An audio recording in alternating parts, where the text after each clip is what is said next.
নমস্কার। বিভিন্ন সময়ে শেয়ার বিশেষজ্ঞ, মিউচুয়াল ফান্ড বিশেষজ্ঞ, mutual fund distributor, mutual fund adviser যাই বলুন না কেন, তারা প্রত্যেকেই মিউচুয়াল ফান্ডে ইনভেস্ট করার কখন আদর্শ সময় সেই সম্পর্কে কথা বলে থাকেন। আমরা জানি যে মিউচুয়াল ফান্ড তথা শেয়ারে যদি কেউ লামসাম ইনভেস্টমেন্ট করতে চান, তাহলে শেয়ার মার্কেট যখন ডাউন থাকে অর্থাৎ লো লেভেলে থাকে, সেটাই হচ্ছে ইনভেস্ট করার আদর্শ সময়।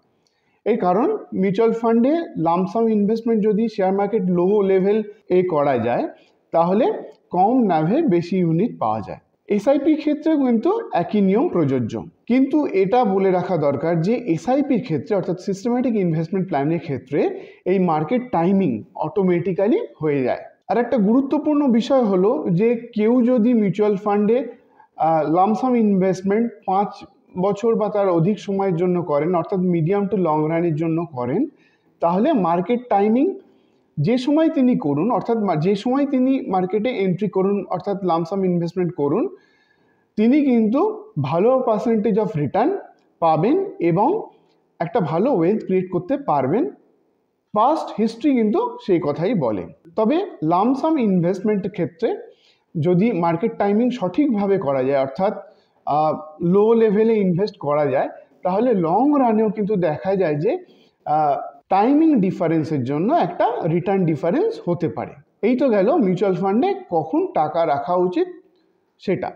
কিন্তু বিভিন্ন বিশেষজ্ঞ, মিউচুয়াল ফান্ড অ্যাডভাইজার, ডিস্ট্রিবিউটাররা মিউচুয়াল ফান্ড থেকে কখন বেরিয়ে যাওয়া উচিত, অর্থাৎ মিউচুয়াল ফান্ড থেকে কখন টাকা তোলা উচিত, সেই সম্পর্কে বিশেষ কথা কিন্তু বলেন না।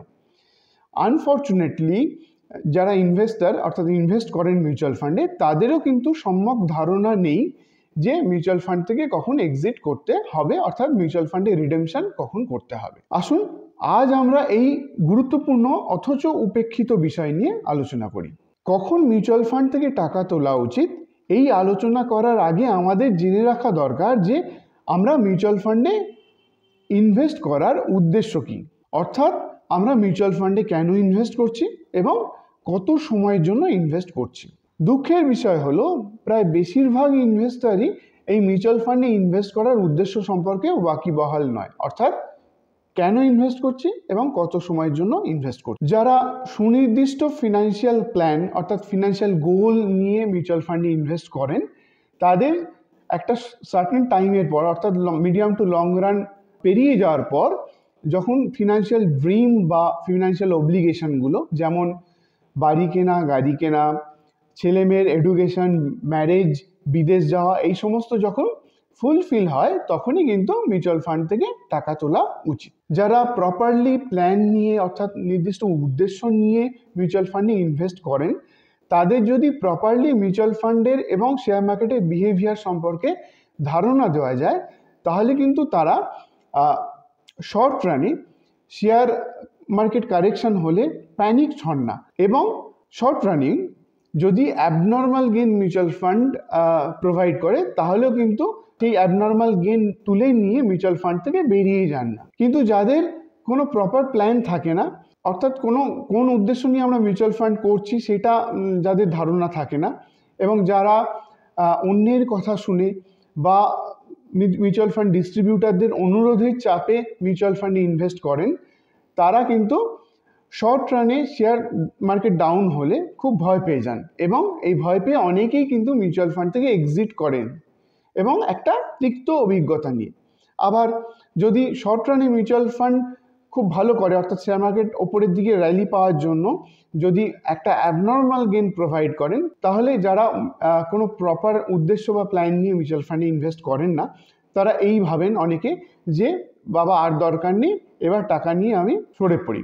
এখানে একটা কথা বলে রাখা প্রয়োজন যে মিডিয়াম টার্মে যদি শেয়ার মার্কেট বা মিউচুয়াল ফান্ড খুব ভালো করে, তাহলে লং টার্মে ইনভেস্ট করেন যারা, অর্থাৎ যাদের প্রপার ফিনান্সিয়াল প্ল্যানিং নিয়ে ইনভেস্ট করেন, তারাও অনেকে কিন্তু এই প্রফিট বুক করার উদ্দেশ্য নিয়ে পার্শিয়াল বা ফুল উইথড্রল বা রিডেমশন করেন। এখন কথা হলো যে এই প্রফিট বুকিং করা উচিত কিনা, এই প্রফিট বুকিং করা উচিত কিনা এ সম্পর্কে বিশেষজ্ঞদেরও দ্বিমত রয়েছে। তবে আমার মনে হয় যে প্রফিট বুকিং মিউচুয়াল ফান্ড থেকে তখনই করা উচিত যখন আপনার এই টাকা তোলার তোলা টাকাটা আপনার কোনো ভালো পারপাসে বা প্রয়োজনীয় পারপাসে কাজে লাগবে, অথবা আপনি ফার্দার ইনভেস্টমেন্ট করতে পারেন। অযথা কোনো উদ্দেশ্যহীন খরচা করার জন্য মিউচুয়াল ফান্ডে প্রফিট বুকিং করাটা ঠিক নয় বলেই আমার মনে হয়। এটা অনেকটা বাড়ন্ত গাছকে ছেঁটে ফেলার মতো। আর আমরা পাওয়ার অফ কম্পাউন্ডিং সবাই জানি যে পাওয়ার অফ কম্পাউন্ডিং মিউচুয়াল ফান্ডে কী ম্যাজিক ক্রিয়েট করতে পারে।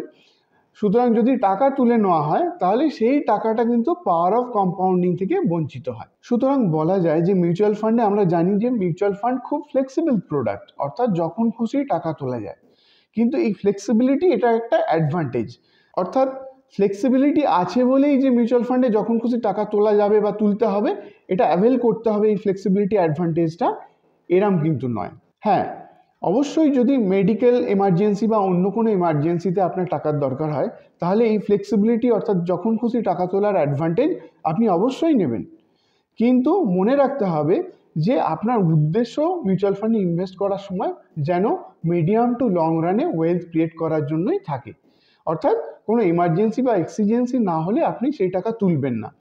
এবং আপনি দেখবেন যে যত সময় পার হবে মিউচুয়াল ফান্ডের পাওয়ার অফ কম্পাউন্ডিং ম্যাজিকের জন্য কিন্তু আপনি ভালো পার্সেন্টেজ অফ রিটার্ন গেইন করার সঙ্গে সঙ্গে আপনি একটা ভালো ওয়েলথও ক্রিয়েট করতে পারেন, যেটা আপনার ফিউচারের সমস্ত ফিনান্সিয়াল গোল, অব্লিগেশন এগুলো মিট আপ করতে হেল্প করবে।